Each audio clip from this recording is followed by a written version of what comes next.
Boker Tov. Today's daf yomi is Bava Metzia daf Kuf Yod Gimel Bava Metzia 113. The daf is dedicated for Shmira for the Chayalim, Atzalah for the Shvuyim, and Yeshua for Am Yisrael. We're going to start at the Mishnah on Kuf Yod Gimel Amud Aleph, around 10 lines from the top. The Mishnah says, Hamalva es chavero, somebody who lends his friend money, and then the scenario is that his friend has not paid him back. So now he wants to go, and before the person pays him back, he wants to take a security so that until he's able to collect the money from him, the person he'll have at least some security. So Hamalvas Chavera William Shkenenu El Bezin. You can't go and grab a security unless you have the authority of the court. And he's not able to go into the lender can't go into the borrower's house to grab a security. Because it says in the verse, you have to stand outside. Let's say he has two. The borrower has two objects, and both those objects together equal the amount of the loan. So under those circumstances, no to echad umeniach echad. What he's supposed to do is he's supposed to take one.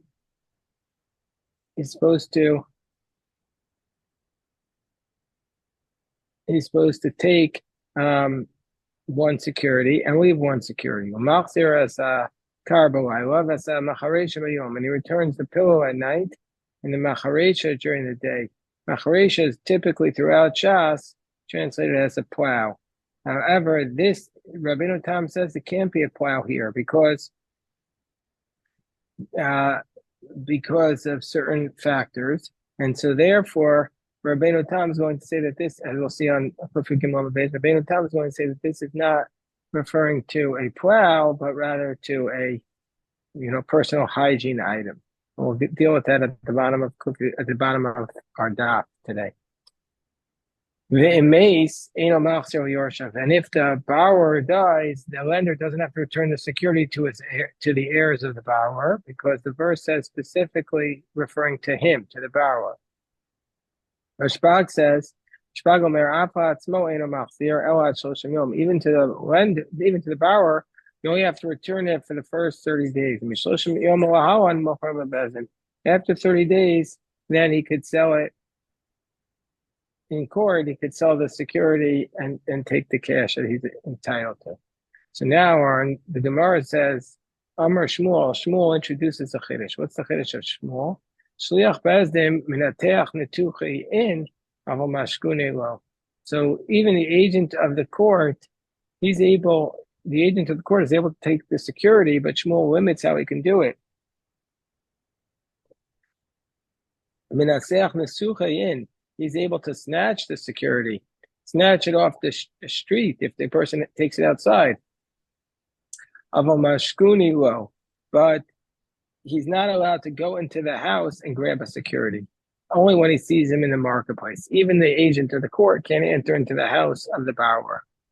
Gemara says, is that really the case? Let's challenge Shmuel's chiddush from the Mishnah.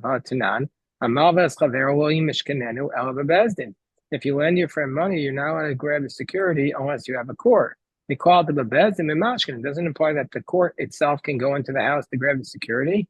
So Shmuel would respond to that by saying, Amar Shmuel, Ema lo yinas fanenu el bebezdin. No, read the Mishnah saying you can't snatch it unless you have the permission of the court.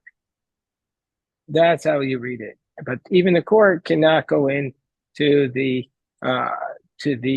house to grab the security.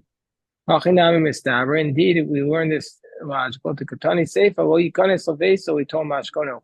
You can't go into the house to grab the security. Now, money, you aim about who's this referring to? Everyone says it's referring to the lender. Mireisha Shamamina.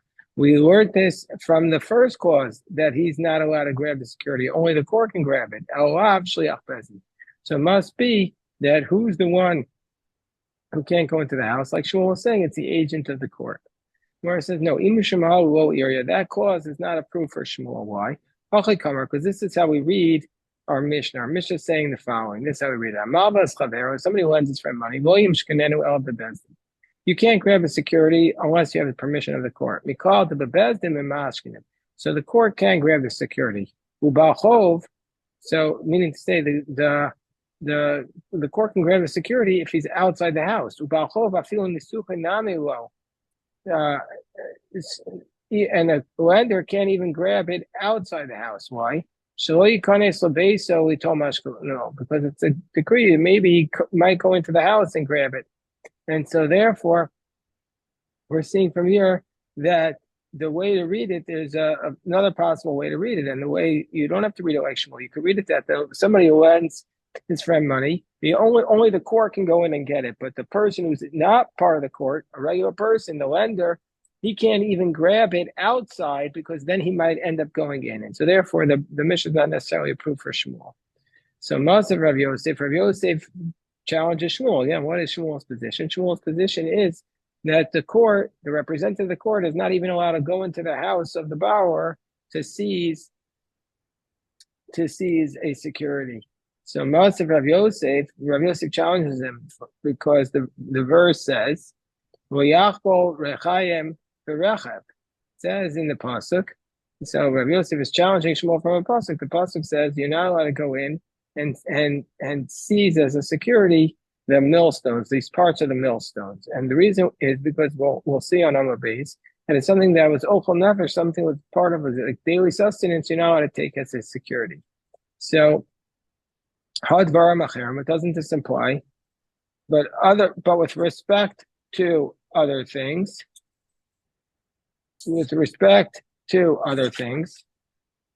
chavol, then you're allowed to take as a collateral. And also it states lo tachbol beged almana hashal acherim tachbol, that you're not allowed to take the security of a widow, but that implies for others you're allowed to do it. So again, what does the pasuk say? The pasuk says you can't take certain things as security, a widow's garment or a millstone, but this implies that other things you're allowed to take. So man, who's the one who can't take it? Iname about chov. If you want to say it's the creditor himself, the lender, haksiv, but doesn't it state it already states he can't come into his home. So who's the one who's not allowed to take these things? It must be that this is the agent of the court. The agent of the court is not allowed to go in and seize the millstone or the widow's garment, but he's allowed to go in to seize other things. So it's a question on Shmuel. So therefore, Rav Yosef challenges Shmuel from a pasuk. So Tirgama Rav Papa, Breder of Nachman, Kamed Rav Yosef, Family Rav Papa, Breder of Yosef, Kamed Rav Yosef. No, we're saying that the lender is the one who's not allowed to go in and grab the millstone or the widow's garment. Why do we have to say it? Isn't there another verse that already says it? Yeah, it's to tell us that if the lender actually sees a widow's garment after he went into the house, he's in violation of two prohibitions. So the Gemara says Tashma, another attempt to disprove Shmuel. So the Gemara says from a Brisa. The Brisa says, what does it basically mean when it says in the verse that you're not allowed to go in? The lender can't go in, or we'll see who we're referring to. Is it the lender or the agent of the courts? He has to stand outside. And the man, and the one whom you're pressing upon for money, he has to take outside the belt to you. So the Gemara says, so the Brisa says, and this is why it's going to be a question on Shmuel, the Brisa says you have to stand outside. Of course, the person has to take the money out to you. The borrower has to take the money out to you. You're standing outside. So why does it say the man there? To say that you stand outside, you stand outside with the man. And then the person who's the borrower should take out the money to you. Gemara says, "My love, shliach bezdin kalova." Isn't it telling us that the agent of the court? So actually, it's reading it the opposite way of what I said. So why does it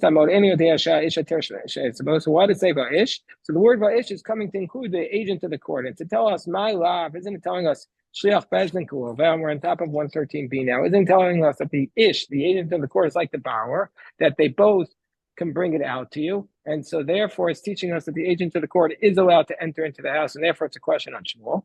No, it's telling us on top of 113b, like I explained it initially, Shliach Bezdin is Kamal, but the agent of the court is like the lender, i.e., the agent of the court stands outside with you, and the one whom you're making a claim against, he has to bring out the money. Okay, so now the Gemara again is going to challenge Shmuel's position that the agent of the court is not allowed to go in. But it says in the pasuk, "Im chabol tachbol samas reyacha." It says in the pasuk that if you take the garment of your friend as the collateral, and before the sun rises, you have to return it to him. Means say yes to wear his garment to work. So b'shliach bezin akasam medaber. This is referring, says the Brisa, it's referring to the agent of the court. The agent of the court is the one who took it, and he's the one who has to return it. Adomer b'shliach bezin akasam medaber. Is it first referring to an agent of the court, or maybe it's referring to the lender? So the Gemara says no. What Bryce says when it says that he's not allowed to come into his house to seize the belt, it's telling us that the lender is the one who's not allowed to go into the house. So what does it mean when it says that if you take the garment that you have to return it? So that's referring to the agent of the court.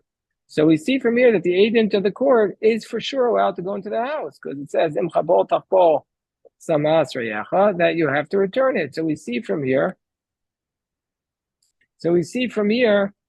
that the agent of the court is indeed allowed to go into the house to return it. It's a question on Shmuel. So the Gemara says no. Shmuel would explain Tanai. Shmuel explains Sabachokas Tanaim. Tanya Shliach Bezin Shabala Mashkano. Or Yikanes Lebeso. Brisa says if an agent of the court comes to seize the security, he can't go into the house. If he stands outside and the other person brings him the mashkon, as it says, b'chutz tamod, he stands outside, he stands outside, and then the person, you stand outside with the man. So basically that source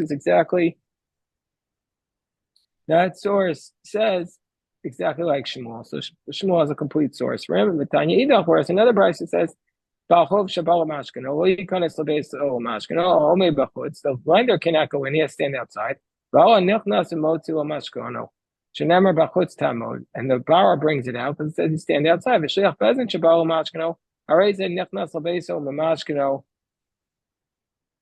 So then, but the agent of the court that comes, he's allowed to go in. So we have one Brisa like Shmuel, one Brisa against Shmuel. But now we learn even when you seize the security, you're not allowed to seize as a security those things that the borrower uses for ochel nefesh, to sustain himself. Because it says in the verse, and he's basically afflicting his soul. It says ki nefesh chovel.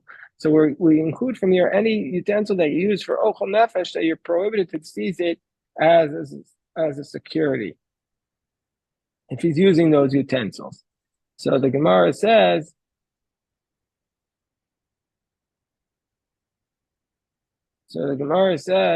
what are these things? We know saying mita umita umatza la'ashir, and you're allowed to, and you have to leave. In addition to those things that you use specifically for food, you have to use those utensils that he's basically going to be required for daily sustenance. So what are these things that he has to leave for the borrower? He has to leave for him a bed and another bed with like a bedspread, sure if he's wealthy, and a mita umapats, and a bed and like a mattress of reeds, if he's poor. And also, lo of a lo isho, lo of nosab. We say we have to leave this for him. That's only for him specifically, but not for his wife, not for his sons, and not for his children. And Rashi explains because the pasuk says So meaning say specifically about him. So it's not his responsibility to maintain the people of his household, but he does have to keep him. And now we say, so now we're going to bring a topic that we're going to discuss for the next stop also. Kederach shemasadrin b'alchov, kach masadrin be'erchen. So just like we are misader for a borrower, so too we're misader for erchen. What is misader? Rashi says, shamin laniacho tzarchei chayev. We evaluate how much he needs in life for his necessities. Rashi says, lashon v'haricho so, or else a different explanation. Rashi says, lashon starid. Rashi says here are two explanations, meaning to say something small that remains from the larger thing. So we say from here that just like you are misader for a person who's a lender, you don't allow him to take everything, that you leave for him his basic necessities of life. Kach misadrin be'erchen. So too, when a person is obligated to give his value to the temple and he doesn't have money to pay, then even though the court even though the court is able to take from him utensils from his house to collect his debt to the temple, nevertheless, that they have to leave for him those things that are necessities of life, ochel nefesh, and a bed for himself. So the Gemara says, klape lai. It should be just the opposite. Ikar sidur be'erchen ksiv. The main concept that you have to leave him money for the necessities of life was learned not from a borrower, but from erchen, because it says by erchen, and the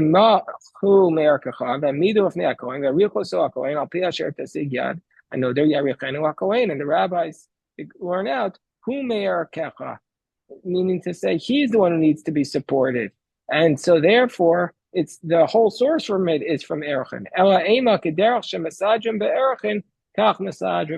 So we say just like that we make this evaluation by erchen, we make this evaluation by a borrower, and so therefore we say that you're not allowed to seize the money that he needs for the necessities of life from the borrower. So Amar Mar. So let's analyze this statement. No simito mito umatza ashir. You leave a bed and a bedspread for a wealthy man, and a bed and a bed of straw for a poor man. Laman, who are you leaving these two beds for? Why does he need two beds? If you want to say for his wife and his son, his daughters, Amers, we just said you don't have to leave it for his wife and his sons and his daughters. So both of them are being left for the man himself. And Tarti Lamali, why does he need two? Why does he need two beds? One is a bed to eat upon, and one is a bed to lie down on. He needs one bed to sleep on and one bed to eat on. And why can't he just eat and sleep on the same bed? Because Shmuel said, Yadana Asutayu, I know how to heal everything, except for three things. What are they? Somebody who eats a bitter date on an empty stomach. That's number one. Somebody who uses as a belt, he ties himself up with a belt that's made out of wet cotton. Wet flax. The third thing is somebody who eats naama bread, and he doesn't walk 4 steps after eating the bread. And so we see from here, in order to make sure he walks, you have to have 2 separate beds. That you have your bed which you eat on, and then you walk 4 steps to go to the other bed.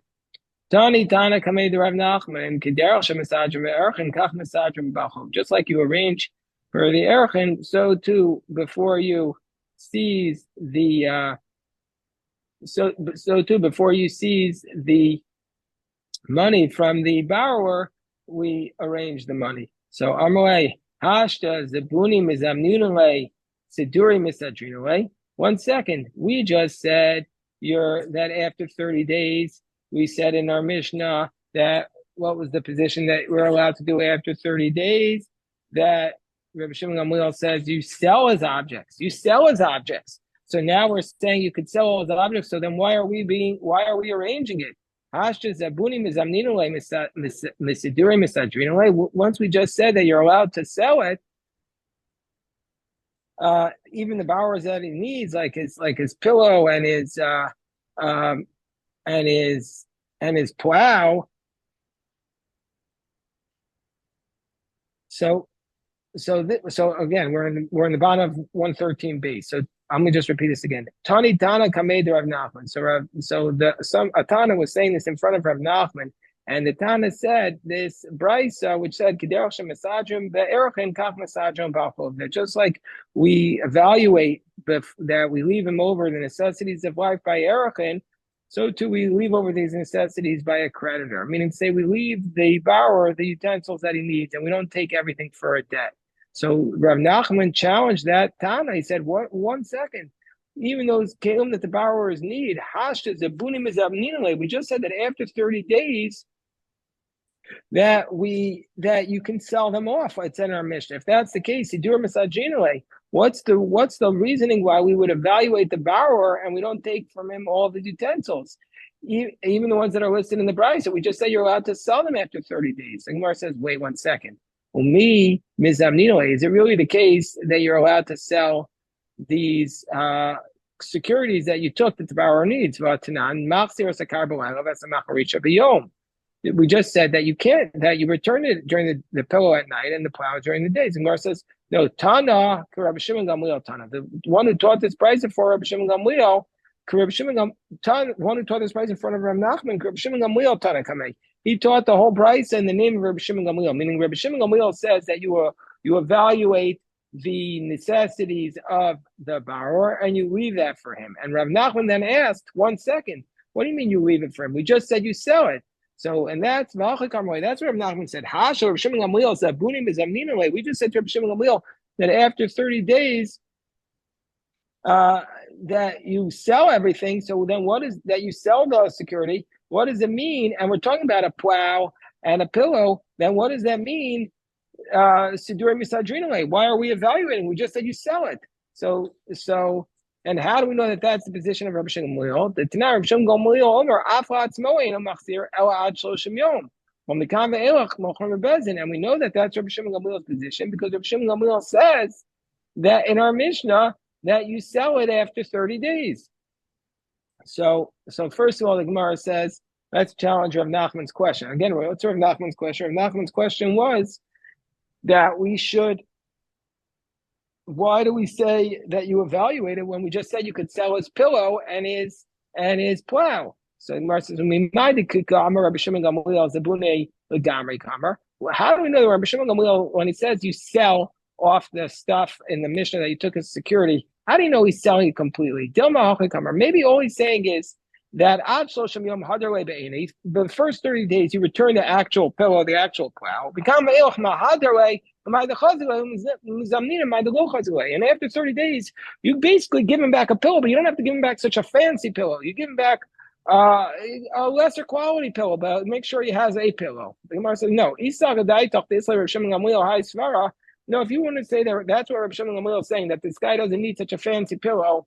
Rabbi Shimon Gamliel is saying, no, he needs the top of the line. Rabbi Shimon Gamliel says, you would say you need top of the line pillows. Why? Rabbi Shimon Gamliel, Rabbi Shimon, Rabbi Akiva, because we have 4 Tanaim who say that the Jewish people are all princes, meaning to say they're all the top of the line people. So once you say that you need a pillow, Rabbi Shimon will say he needs the finest pillow. Because the Jewish people are, in his mind, every single one of them is a prince. Every man is a prince. Kol nasi behem. How do we know this? Gemara proves this. Rabbi Shimon Gamliel, the Tanan, Moas Aluf, that the Mishnah in Shabbat says you're not allowed to move this. The luf. A luf is a type of bean, because it's muksa, and you don't, and no, most birds don't eat it, so it's not usable on Shabbos. Moas Akar nor Maser. Rabbi Shimon Gamliel mater beluf b'neshum nachol orban. Rabbi Shimon Gamliel says a luf is not muksa because ravens eat it. Ravens were the pets of the princes, and so we see from here Rabbi Shimon Gamliel says that since some since the Jewish people are princes, they would have ravens as pets, and so therefore they can move the roof. It's not booked on Shabbos. Whereas Rabbi Shimon say that the Jewish people are b'nei malachim. The Tanan b'nei malachim sachen shemen v'vered al gabe makosem b'Shabbos. It says that the princes, that we know you're not allowed to use medicine on Shabbos because you might come to grind it. So, but the princes are allowed to still use the rose oil on their wounds on Shabbos, because they use it even during the week as like an ointment. Whereas, and so therefore it's not prohibited as a medicine. Whereas Rabbi Shimon Omer, Kol Yisrael b'nei malachim, he said, no, everybody can use it because everybody is capable of putting the rose oil because we're all princes. And how do you know Rabbi Shimon, Rabbi Akiva, that they also say this? Tanya Reisha Noshim Bo Elav Zuz Lavush Itztila Bas Mea Mana. Let's say there's a person who owes $1,000 and he's wearing a garment that's worth $100. Mavshitino something menu and malbishimo, so it's still our. We take off the $100 garment and we put him in a regular garment and we give the money to the creditor. No, don't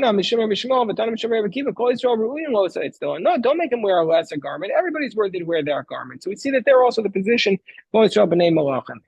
So therefore, Rav Nachman. How can so we couldn't have that idea that Rav Nachman would say substitute out the bad pillow, the good pillow for a bad pillow. And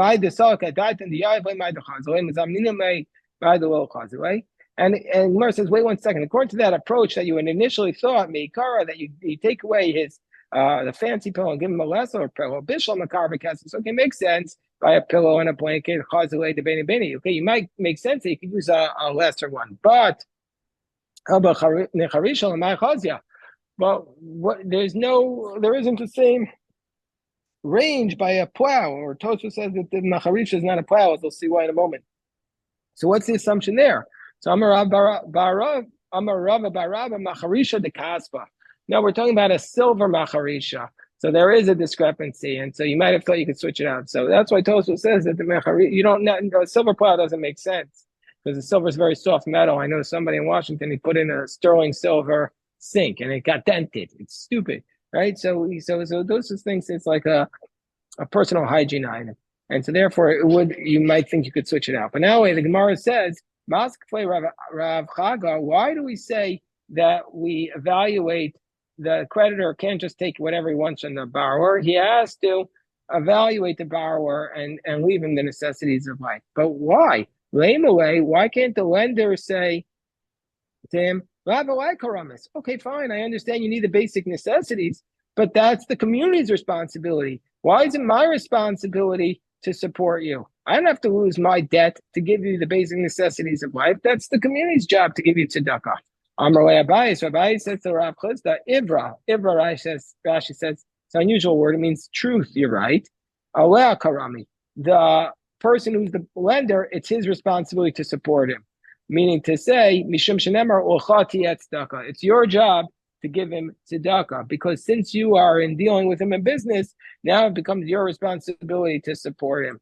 So that's beware. That once you get into a relationship with somebody, it's no longer the whole community's responsibility. You have a primary responsibility to support him. Okay, we'll stop the recording here, and everybody's